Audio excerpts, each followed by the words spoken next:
Good morning mga kalola! Nandito nga ako sa may ginubatan. Shout out kay Sir Ives na napakagaling at kay Ma'am Kat na napaka-accommodating. Ay trusted ko talaga itong shop na to.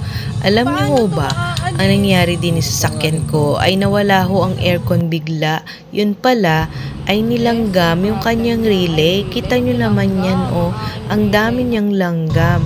Kaya ako'y nag-alala. So, akala namin ni Sir Ives ay blower ang may diferensya.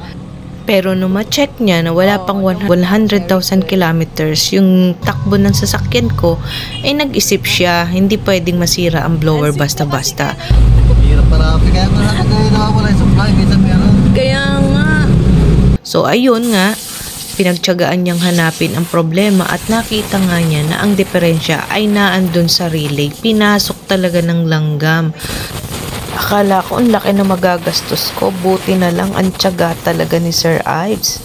Yung may care ba siya talaga? Alam mo kung sa iba-iba yan, baka talagang hindi lang yun ang naging problema ng sasakyan ko. Dahil kaya kailangan pag maghahanap kayo ng mga technician yung trusted at saka reliable ka talaga sa kanya.